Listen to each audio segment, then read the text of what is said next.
Hello, I am Keith, or Bored Now as you know me on this channel, and on this video I will be giving a very special preview of the forthcoming Frightfest festival, the traditional horror-filled festival that takes part in the heart of central London each year.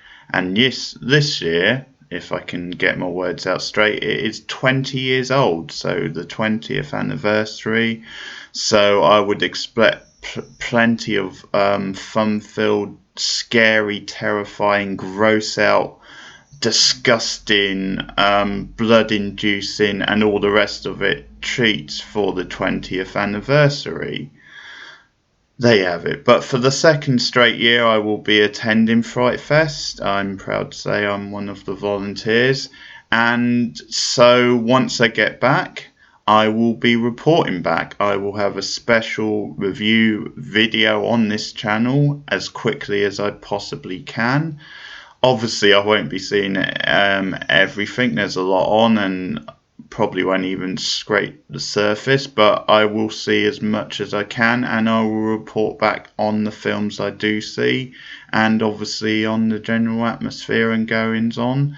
And you can also check out a special show on my radio show on Beyond Radio, my Film in Focus show. I will have a Frightfest special for the second year in a row where I'll be doing reviews, and it's pretty much what I'm doing on this channel. But yeah, that's on my show's on Thursdays at 8 PM on Beyond Radio. If you live outside the Lancaster or local area, you can get it online, you can listen live, or there is catch up.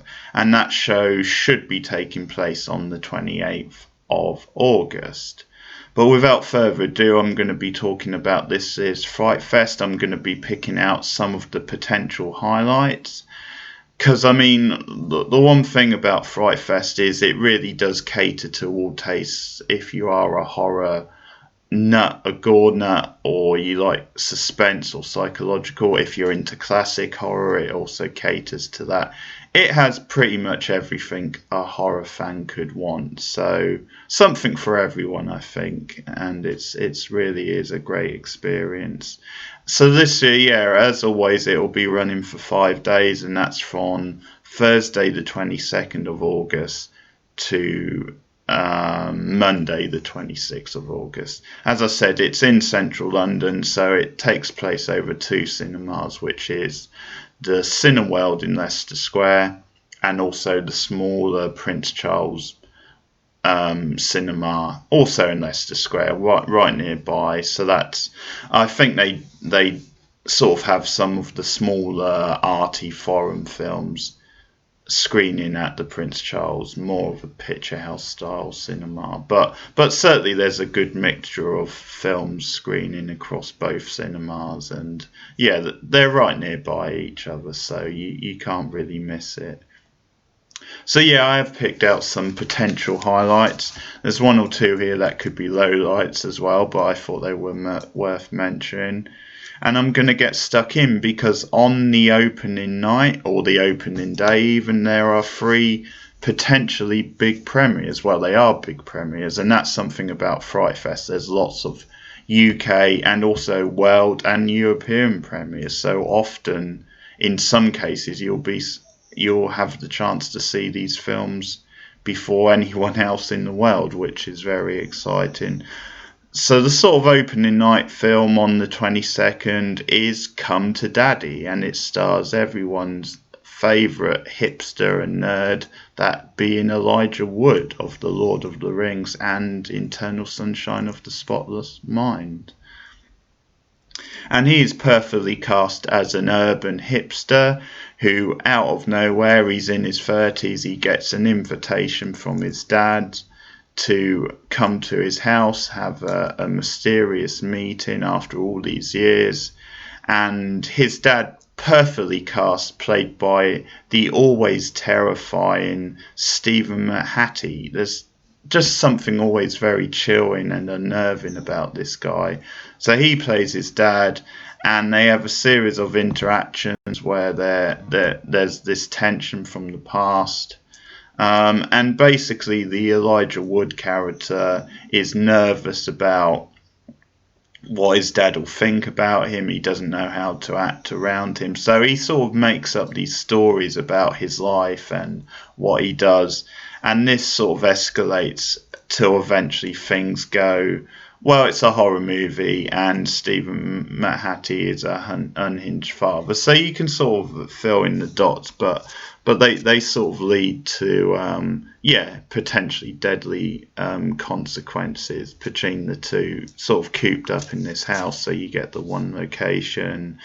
And it's sort of described as many things. It's described as a gross out sort of disturbing sort of thrill ride. It's described as a funny sort of romp.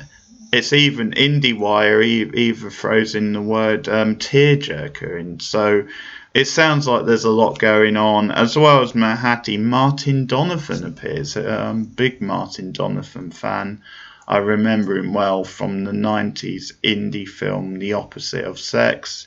He also appears in Weeds on TV and all sorts. He was in Big Little Lies recently.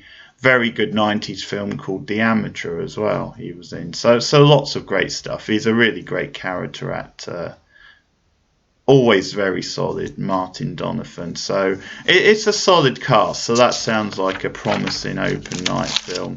The trailer really doesn't give much away. And that's another thing. I will stick some of the trailers, as many as I can, in the description of this video, so you can take a look and see if you're going to be going to Frightfest, if you might fancy some of these films, or at least if they might appeal to you when they come out later in the year or whenever. Some of them will, some won't, obviously. The next big UK premiere on the same night is Crawl. Great title. And this is set in Florida, and a competitive swimmer, when her Florida town is hit by a storm, she goes against the advice to basically evacuate, and instead she swims upstream searching for her father, as I think any of us probably would do, but she's a swimmer, so that's a nice sort of angle. And she finds him injured, but before they can escape, the flood gets even worse, and would you have it, there's a local alligator farm, and that gets destroyed, and obviously they're released, and that puts them in potentially grave sort of danger. So this does sound like a fun sort of lit monster B movie with maybe hints of open water or The Shallows in. Sounds like it could be quite tense and quite fun, and I sort of like the angle of her being a competitive swimmer as well, how that's going to play into it. So Crawl does sound promising, and the early reviews have been promising as well. So yeah, Crawl, I think it's going to get quite a wide release anyway, but it's a good chance to see it for the first time if you happen to be going to Frightfest. And the other big premiere on that night is Scary Stories, I should say, to Tell in the Dark. So this is based on the iconic comic book series. It's directed by the director of Troll Hunter, and it's produced by Guillermo del Toro, Pan's Labyrinth, Shape of Water, all sorts of things, the Hellboy movies. So Oscar-winning director, and yeah, he's putting his name behind it. What that actually means, who knows? But it's the name's there anyway. And yeah, this is based on a folk sort of legend about a notorious family called the Bellas, who trap a girl and torture her for years in their creepy mansion.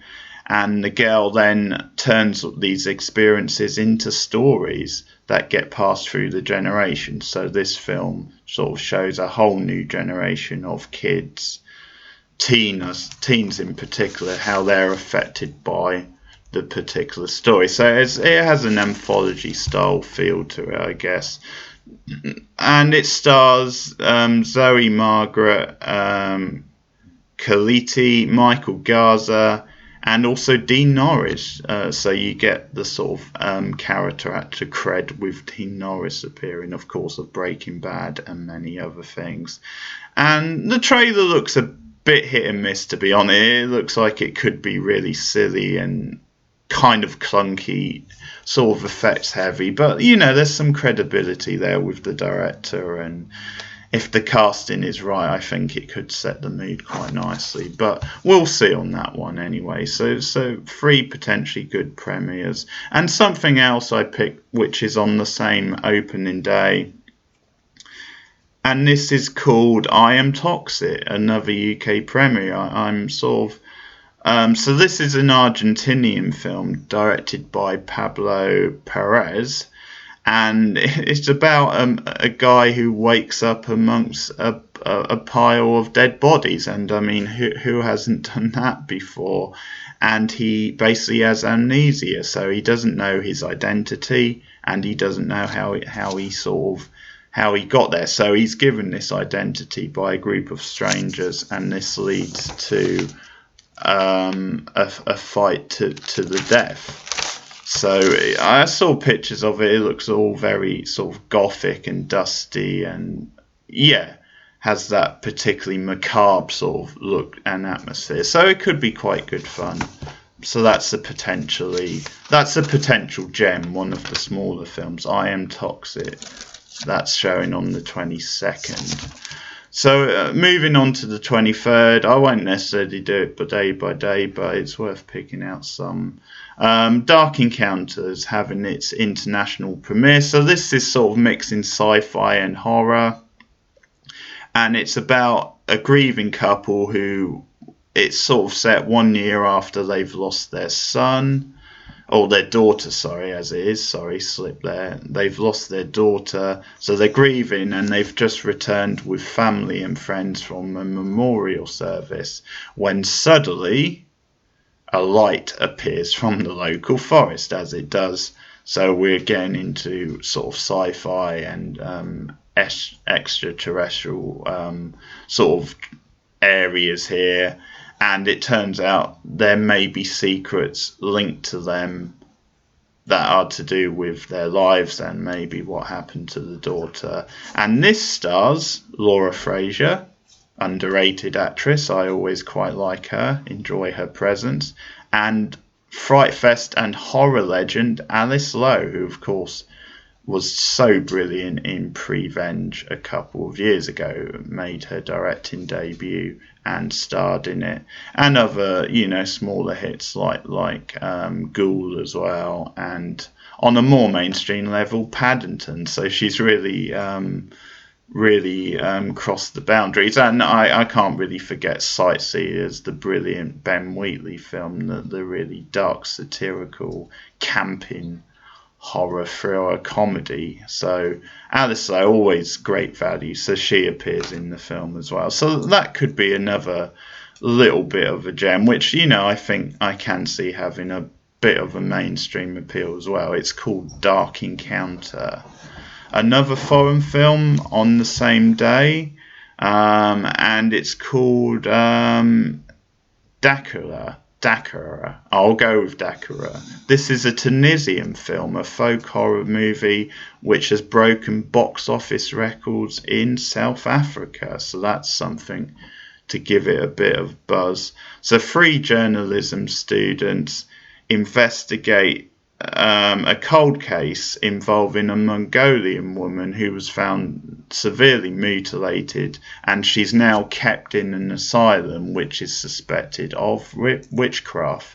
And so through their investigations, they are sort of introduced to this world of Dacula, the title of the film, which involves all sorts of mysterious things, including goats, silent women, and mysterious rotting meat. So a bit of everything. I actually watched the trailer to this one, and the trailer looks you know, reasonably promising. It sort of has this very fleshy, stylistic, meaty sort of feel to it. Also has quite a slick, stylistic sort of look. I thought the lead actress looked pretty impressive, like she had a bit of intelligence to her. She seemed quite grounded, so it looks like it could be quite fun, but with a style and an atmosphere, and quite a smart pace film. But we'll see. That's just going off the trailer. It looked like it could be worth checking out anyway. That's called Dacula. My next one is Fingers. This is a European premiere, and this is said to appeal to fans of The Greasy Strangler and also An Evening with Beverly Love Lim, which I saw quite recently, stars the legend or Aubrey Plaza. So this off-the-wall kind of comedy, sort of horror, quirky sort of feel to it. So basically the plot is that Amanda has a finger phobia, and she's also put out by any sort of human strangeness. So she gets a self-help book to advise her, but then two hitmen are hired by the mysterious Fox to try and cut off the fingers of the mild-mannered Talky Panda. You can tell I'm reading this. So there you have it. That's the setup. Who knows? It could go. That could be great, wacky fun. But that's Fingers, which is showing on the same day. Now I'm going to switch to the Prince Charles here, because this one caught my eye just because of the title. And it is called The Girl on the Third Floor. So this, as I said, is at the Prince Charles Cinema. And this is going to become a theme, because wouldn't you know it, it stars Phil CM Punk Brooks. Do you know who he is? Anyone? Okay. Well, he was a wrestler. He was, a pretty successful wrestler. He made his name, first of all, on the indie circuit with Ring of Honor, and then he did break the mainstream in the WWE and had a pretty good main event run there. He is one of those indie guys who actually broke through, and actually, certainly for a while, had some big success. He was overstrong with the crowd. He had a particular personality that made him stand out, and a good series of matches. It's debatable just how mainstream he became. That's always, I think he sort of kept that sort of niche thing as well. But anyway, he's since branched out. He had a bizarre attempt at M&A, which really never worked out. But now it seems like he's looking at the acting world, and obviously there's mixed results with wrestlers going into acting, but he is the star of this film, quite bizarrely. I should also mention Ronda Rousey is in a forthcoming horror film as well called Tables, which features, well, one of the Dudley boys. I don't know why they didn't get both of them, but just one. But anyway, these gags and references only really work if you're a wrestling fan. But yeah, Phil Brooks, aka CM Punk, stars in Girl on the Third Floor. So him and his pregnant girlfriend move into a new Victorian-style house, and he promises he can renovate it, no problem, only to come across, all sorts of issues. Busted ceiling, rotting walls, unidentified slime in a Ghostbusters Reanimator sort of style, if you like. And it turns out that the house itself has its own dark, murky secrets. And we soon end up with a Cronenbergian style body horror at the heart of it, and mixed with paranormal activity, or that's certainly what they're describing it as. And this is actually the directing debut by Travis Stevens, who produced the film We Are Still Here, which was a Frightfest sort of hit a while ago. So, and that's certainly a credible film. So this is his directing debut. So, could have promised, all set in one location. the house is a big character. But we'll see. Could be fun. Who knows what sort of actor Phil Brooks turns out to be? That might be a big thing, but we'll see. And also on the same day at the Prince Charles as well, they've got a special like classic screening, cult screening, and that is of Dario Argento's cult favourite Therabid from 1982. And this is something else the festival did. It shows, classic horrors as well, so older screenings. So last year, to mark the anniversary, it had a couple of screenings of John Carpenter's classic Halloween. So this is the Argento Therabid from 1982, and it's basically about a bestseller novelist who's on a book tour, and it turns out his latest bestseller has inspired a serial killer, and he's confronted by it. I have to say, I've seen this film once, and it's not one of my favourite Argento. It didn't really do it for me, I have to say. I'm a fan of the director and a lot of his films, but this wasn't one of his best. But that's just me. I mean, certainly it's quite popular amongst his fans and very sort of pulpy and has its own style, but didn't quite do it for me. But I might feel different on a rewatch. But there's a chance to see it on the big screen, which I would always recommend.